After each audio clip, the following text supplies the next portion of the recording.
다카 갱신 신청이 재개됐습니다. 하지만 언제든 중단될 수 있어 서두를 것이 당부됐습니다. 노파만 가는 H1B 장벽에 올해 H1B 비자 받기는 지난해보다 더 어렵다는 전망입니다. 어제 마틴 루터킹 목사를 기념하는 행사가 곳곳에서 열렸지만 트럼프 대통령을 성토하는 목소리도 커졌습니다. 미국인의 35%는 트럼프 대통령의 집권 첫 해 성적을 F 학점으로 평가했습니다. 뉴욕주 태스크포스는 뉴욕시 비닐 종이봉지 유료화 정책이 타당하다고 판단했습니다. 이상은 이 시각 주요 뉴스입니다. 여러분 안녕하십니까? KBN 뉴스입니다. 법원의 판결에 따라 다카 갱신 신청이 재개됐습니다. 민권센터는 오늘 기자회견을 열고 이번 조치는 상급 법원이 또 다른 판결을 할 경우 언제든 중단될 수 있다며 가급적 빠른 시일 내 갱신 신청을 할 것을 당부했습니다. 보도에 지한샘 기자입니다. 법원의 결정에 따라서 일단은 민권센터는 기존에 했던 대로 이제 다카 갱신 신청을 접수하려고 합니다. 기존에 민권센터를 이용하지 않으셨던 분들도 저희 민권센터에 연락을 해주시면은 저희가 다카 갱신 서비스를 해드리겠습니다. 민권센터가 중단되었던 다카 갱신 서비스를 진행합니다. 민권센터는 오늘 기자회견을 통해 트럼프 행정부의 다카 폐지 결정으로 추방위기에 처했던 드리머들이 일시적으로나마 구제를 받을 수 있게 됐다며 갱신이 필요한 청년은 서둘러 갱신 신청을 할 것을 권장했습니다. 이게 언제 멈춰질지가 모릅니다. 9th Circuit 이제 위에서 상위 코트에서 이 디시전을 뒤집게 되면 그 순간으로 USCIS는 더 이상 다카 애플리케이션을 받지 않아도 됩니다. 그렇기 때문에 언제 또 이 결정이 바뀔지 모르기 때문에 최대한 빨리. 샌프란시스코 연방법원은 최종 소송 결과가 나올 때까지 다카 제도를 현행대로 유지하라고 명령했고 이에 따라 2016년 9월 5일 이후에 기한이 만료된 드리머들은 갱신 신청을 할 수 있습니다. 갱신은 6개월 전부터 신청이 가능하므로 올해 7월 만기가 되는 경우 지금 신청하면 됩니다. 갱신 신청을 위해서는 과거 제출했던 어플리케이션과 본인 여권, 사진 2매, 과거 다카 승인 편지나 EAD 카드, 그리고 체크나 머니오더 495불이 필요합니다. 한편 민권센터는 현재 타협 중인 드림액트 법안에 가족 초청 이민 비자 축소 등 각종 이민 단속 조항을 추가하려는 의회의 시도가 있다며 전국 이민자 단체들은 단독 드림액트 법안 상정을 촉구하는 캠페인과 서명운동을 전개해 나갈 것이라고 밝혔습니다. KBN 뉴스 지한샘입니다. H1B 장벽이 높아만 가고 있습니다. 올해 H1B 비자 받기는 지난해보다 더 어렵다는 전망입니다. 트럼프 행정부는 미국인 우선 고용 정책에 초점을 맞추면서 H1B 심사를 강화하고 있습니다. 올해 H1B 비자 승인율은 지난해보다 더 떨어질 것이라는 분석이 나왔습니다. 온라인 매체 쿼츠는 최근 올해 H1B 비자 승인율은 지난해보다 5% 정도 더 떨어지게 될 것으로 예상했습니다. 트럼프 대통령은 바이 아메리칸, 하이어 아메리칸 행정명령을 발동하면서 H1B 비자 심사를 강화했습니다. 지난해 이민 당국으로부터 추가 서류 요청을 받은 H1B 신청자는 전년 대비 40% 늘었고 2015년과 비교하면 무려 65%나 급증했습니다. 심지어 2번, 3번 받는 사례도 보고되고 있습니다. 보충 서류 요구는 누구나 받을 수 있는 요청이지만 심사 기간이 장기화될 수 있습니다. 또 적절히 대처하지 못할 경우 거부될 가능성도 높아지기 때문에 비자 신청자들은 긴장하지 않을 수 없습니다.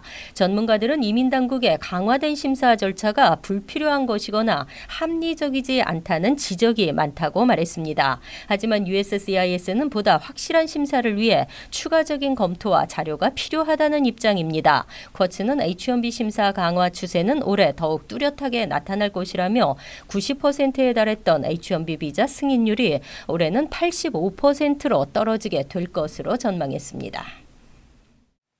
15일 흑인 민권 운동 지도자 마틴 루터 킹 목사를 기념하는 행사가 곳곳에서 열렸습니다. 최근 인종차별 현상들이 더 두드러지면서 트럼프 대통령을 성토하는 목소리도 커졌습니다. 올해는 마틴 루터 킹 목사가 암살당한 지 50주년을 맞이하는 해입니다. 킹 목사가 평소 설교했던 고향 애틀랜타의 에바네셀 침례교회를 비롯 곳곳에서 공식 행사가 열렸습니다. 특히 이번 행사에는 트럼프 대통령의 거짓 속을 발언으로 촉발된 인종주의 논란과 맞물리면서 트럼프 대통령을 성토하는 목소리가 높았습니다. 킹 목사의 딸 버니스 킹 목사는 트럼프 대통령을 아버지의 유산을 반영하지 않으려는 그 한 사람이라 칭하며 우회적으로 비판했고, 아들인 마터 루터 킹 3세도 워싱턴 DC 행사에서 대통령이 권력으로 인종주의를 실천하고 있다고 비난했습니다. 사망 50년이 지났지만 킹 목사는 여전히 미국인의 가슴에 평화와 사랑을 심어주고 인권과 평등을 이야기하고 있습니다. 트럼프 대통령은 개인 별장 팜비치에서 마틴 루터 킹 목사의 날을 맞았지만 그날도 역시 골프 클럽을 찾는 것으로 하루 일정을 시작했습니다. 다만 트럼프 대통령은 킹 목사를 기린 2분 30초가량의 주간 연설 동영상을 게재한 백악관 트윗을 리트윗했습니다. 트럼프 대통령의 집권 첫 해 성적이 나왔습니다. 예상을 그리 뒤집지는 못했는데요. 미국인의 35%가 F 학점으로 평가했습니다. 정치 전문 매체 폴리티코와 모닝 컨설트는 지난 4에서 5일 유권자 1988명을 대상으로 트럼프 대통령의 집권 첫 해 성적을 조사했습니다. 결과 14%는 C 학점을, 11%는 D 학점을 각각 부여한 것으로 나타났습니다. A나 B 학점으로 응답한 비율은 34%에 그치면서 C 학점 이하가 60%에 달하는 것으로 파악됐습니다. 하지만 응답자의 지지 정당 성향에 따라 평가는 크게 달랐습니다. 공화당 성향 유권자의 72%는 A 또는 B 학점을 부여했고 D나 F 학점은 10%에 그쳤습니다. 반면 민주당 유권자 경우 79%가 D나 F 학점을 주었습니다. A나 B 학점을 준 비율은 단 8%로 나타났습니다. 무당파의 경우에도 트럼프 대통령은 후한 평가를 받지 못했습니다. 45%가 D나 F 학점을, 27%는 A나 B 학점을 각각 부여했습니다. 다만 분야별로 일자리와 경제에 대한 평가는 대체로 후하게 나타났습니다. 한편 트럼프 대통령의 지지도는 역대 가장 낮은 지지율을 보이면서 연일 30% 아래를 밑돌고 있습니다.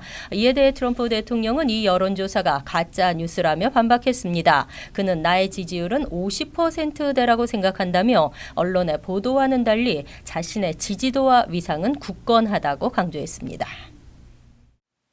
지난해 말 2015년 오바마 행정부가 제정한 망 중립성 규제가 폐지됐습니다. 하지만 이를 무효화시키려는 노력이 이어지고 있습니다. 망 중립성 규제가 소생할 수 있을지 주목됩니다. 망 중립성 폐지 결정을 무효화시키려는 노력에 50명의 상원 의원이 지지하고 있는 것으로 알려졌습니다. 지지 의원은 민주당 소속 상원 의원 49명 전원과 공화당의 수전 콜린스 의원입니다. 상원이 FCC의 결정을 승인하기 위해서는 51표가 필요한데 1표가 부족합니다. 이는 FCC 결정이 상원의 승인을 받지 못할 것임을 의미합니다. 따라서 망 중립성이 폐지되지 않을 수 있다는 전망이 나오고 있습니다. FCC는 지난달 14일 망 중립성 규제 폐지 최종안을 찬성 3표, 반대 2표로 통과시켰습니다. 인터넷 공급자들이 특정 웹사이트에 대한 접근을 차단하거나 속도를 늦추는 것이 가능해졌습니다. 고객들은 이로 인해 추가 요금을 낼 수도 있습니다. 공화당은 망 중립성 원칙이 인터넷 업계에 대한 과한 규제라는 의견이고, 반면 민주당은 망 중립성은 소비자 보호를 위해 필수적이라고 주장합니다. 민주당은 망 중립성 폐지 무효화뿐만 아니라 FCC가 앞으로도 이와 비슷한 조치를 취하지 못하도록 하는 것이 목표입니다.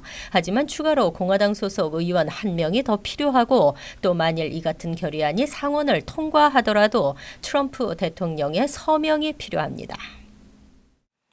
국제공항 이용객들에게 올 들어 두 번째 홍역 비상령이 내려졌습니다. 해외 여행객들에게는 홍역 백신 접종이 권고됐습니다. 지난 10일 시카고 오헤어 국제공항을 이용한 해외 여행객이 홍역 확진 판정을 받은 것으로 알려졌습니다. 일리노이주 보건당국은 당일 오헤어 공항을 이용한 이들에게 먼저 주의 깊은 관찰을 할 것과 홍역 감염 가능성이 있다고 판단되면 즉시 보건당국에 연락할 것을 당부했습니다. 시카고 트리뷴은 문제 환자가 10일 오전 6시 30분쯤 오헤어 공항 국제선 터미널인 5청사를 통해 미국에 입국한 뒤 오후 1시쯤 1청사에서 국내선을 타고 다음 목적지로 향했다며 이날 공항 이용객들은 홍역 바이러스에 노출됐을 가능성이 있다고 전했습니다. 미국 공항에 홍역 비상령이 내려진 것은 올 들어 벌써 두 번째입니다. 지난 2일 인도 몬바이에서 뉴저지 뉴아크 국제공항으로 입국, 인디애나폴리스 공항까지 이동한 여대생이 홍역 확진 판정을 받고 자가 격리에 들어갔습니다. 한편 질병통제예방센터는 해외 여행객은 누구든 홍역 감염 위험이 있다면서 본인과 공동체 보호를 위해 홍역, 볼거리, 풍진, 통합 백신을 유효 기간에 맞춰 재접종하라고 권고했습니다. 미국은 1963년 동일 임금법이 제정된 이후 성별 근로자 집단 간의 임금 차별 해소에 노력해 오고 있습니다. 시디그룹이 금융기관으로서는 처음으로 사내 차별을 인정하고 여성들의 연봉을 인상하기로 결정했습니다. 15일 시디그룹은 자체 조사 결과 미국과 영국, 독일 3개국에서 여성이 남성 직원보다 임금을 적게 받는 것이 확인됐다며 이러한 차별을 해소하기 위해 여성들의 연봉을 인상할 계획이라고 밝혔습니다. 시디그룹 내 여성 직원들은 같은 직급임에도 남성 임금의 99%를 받고 있습니다. 소수 인종 직원들도 백인 등 다수 인종보다 1% 적은 연봉을 받는 것으로 나타났습니다. 이번 임금 정책 개선은 직원들의 최고 업무 능력을 끌어내고 성과를 보상하기 위한 노력의 일환으로 알려졌습니다. 회사 측은 다양한 배경을 가진 직원들을 고용하려는 회사의 목표를 발전시킬 것이다라고 설명했습니다. 행동주의 투자회사 아르주나 캐피털은 지난해부터 시디그룹을 포함한 월가 대형 은행을 대상으로 남녀 임금 격차를 줄이고 성별 연봉 정보를 공개하라고 요구해 왔습니다. 시디그룹은 이에 응한 첫 금융기관이 됐습니다. 미국은 동일 임금법, 민권법, 공정임금법 등을 통해 임금 차별을 금지하고 있습니다. 아르주나 캐피털은 시디그룹의 이번 조치는 성별 임금 격차 해소에 선도적 역할을 하게 됐다며 다른 기업들도 시디그룹을 따르길 바란다고 전했습니다. 뉴욕시 비닐 종이봉지 유료화 정책이 탄력을 받을 전망입니다. 뉴욕주 비닐 종이봉지 태스크포스가 정책을 검토한 결과 타당하다고 판단했습니다. 13일 뉴욕주 비닐봉지 태스크포스는 일회용 비닐 종이봉지에 요금을 어떠한 방식으로 부과할 것인지를 권고하는 내용을 발표했습니다. 먼저 일회용 비닐봉지에만 요금 부과, 비닐과 종이봉지 모두의 요금 부과, 재활용이 가능한 종이봉지에만 요금을 부과하고 비닐봉지는 전면 사용 금지, 비닐봉지와 종이봉지를 모두 사용하는 대신 별도의 환경 비용 기금을 부과하는 등의 4가지 방안을 제안했습니다. 미국은 세계 최대 쓰레기 배출국입니다. 뉴욕주는 재활용 쓰레기 분리수거의 단속을 강화하고 있지만 낭비되는 비닐봉지를 처리하는 데 엄청난 비용과 환경적인 어려움에 직면해 있습니다. 뉴욕시가 시행하려던 일회용 비닐 종이봉지에 5센트 부과는 1년이 연기됐습니다. 이러한 상황 속에서 지난해 발족한 비닐봉지 태스크포스는 비닐 종이봉지 유료화 정책의 타당성 등을 검토한 끝에 요금을 부과하는 쪽으로 기운 것으로 알려졌습니다. 비닐봉지 유료화 정책이 탄력을 받을 전망입니다. 또 뉴욕주 의회는 이번 주부터 권고한 내용을 토대로 비닐봉지 유료화 정책을 논의하게 됩니다. 뉴욕주 서포 카운티 등 10개 도시들은 이미 일회용 비닐봉지에 별도의 요금을 부과하고 있습니다. 뉴욕 일원 또 눈주의보가 발령됐습니다. 오늘 밤부터 내린 눈이 내일까지 이어지면서 지역에 따라 많게는 4인치 넘게 눈이 쌓일 것으로 보입니다. 16일은 낮 최고 화씨 38도, 최저 화씨 34도를 기록하며 평년 기온을 되찾았습니다. 하지만 이날 저녁부터 내린 눈은 17일 수요일 오전까지 이어지면서 2에서 4인치의 적설량을 보일 것으로 국립기상청은 예측했습니다. 뉴욕, 뉴저지 일호는 새해 시작하자마자 4일 초강력 눈폭풍으로 최대 적설량 18인치를 기록하면서 전 지역이 비상사태로 큰 혼란을 겪었습니다. 100년 만에 최강 한파까지 몰아치면서 저녁이 꽁꽁 얼어붙으며 도시 기능이 마비됐었습니다. 기상청이 또 한 번의 눈 소식을 전하자 벌써부터 눈 대비에 만전을 다한다는 계획입니다. 뉴욕시 위생국은 이날 오전 8시부터 눈주의보를 발령했습니다. 이번 눈은 17일 오후 2시쯤 멈출 것으로 예보됐습니다. 출퇴근 시민들은 교통정보와 일기 예보에 귀 기울일 것이 당부됐습니다.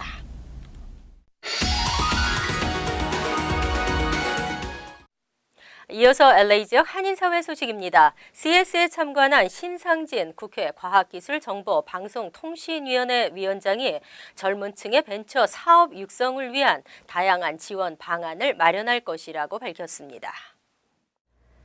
신상진 위원장은 오늘 LA에서 CES 참가 성과를 발표하고 이번 CES를 통해 젊은 층이 주도하는 한국 신생기업들의 뛰어난 기술력을 엿봤다며 미래 인재 양성과 청년층의 세계적 교류 확대를 위해 국가의 과감한 투자가 이어져야 한다고 강조했습니다.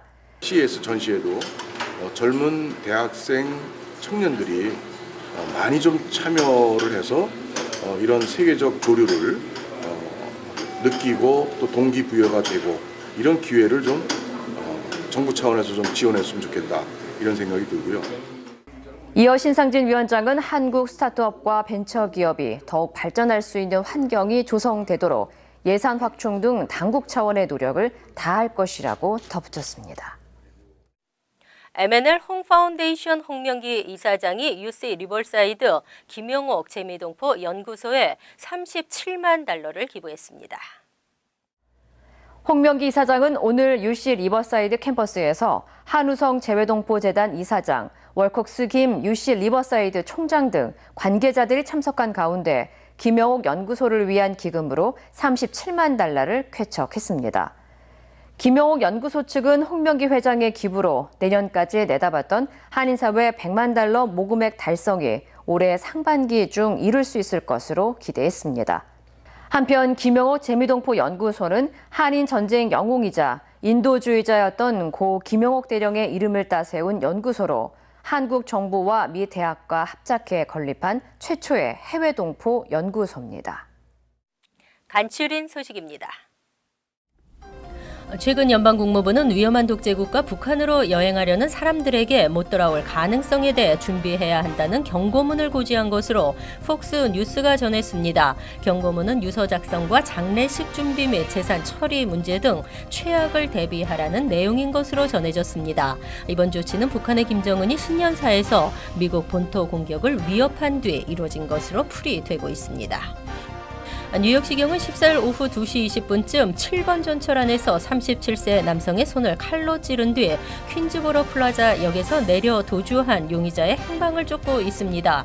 경찰은 용의자가 피해자와 말싸움 중 화를 참지 못하고 칼을 휘두른 뒤 도주한 것으로 보고 있습니다. 경찰에 따르면 용의자는 40대 히스패닉계로 보라색 후드 스웨터에 검정색 조끼에 청바지를 입고 있었습니다.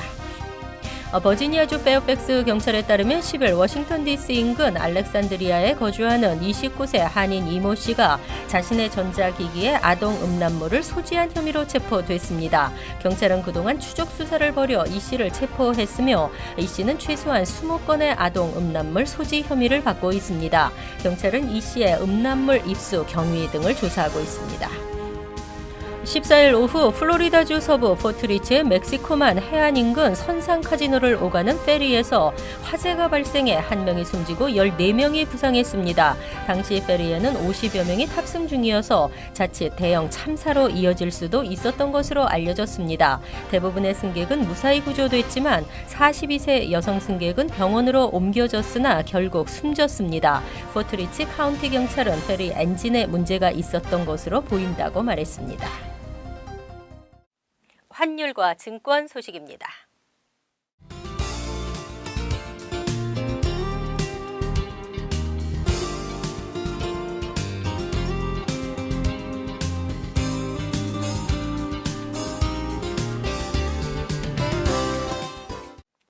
이어서 날씨입니다. 수요일은 춥고 흐린 날씨에 오전 중 눈이 내리겠습니다. 낮 최고 기온은 36도, 섭씨 2도, 밤 최저 기온은 20도, 섭씨 영하 7도로 예상됩니다. 하지만 목요일은 대체로 맑겠습니다. 금요일도 대체로 맑은 하늘이 이어지겠으며 기온도 다소 올라가겠습니다. 이상으로 KBN 뉴스를 마칩니다. KBN과 함께 편안한 하루 되시기 바랍니다.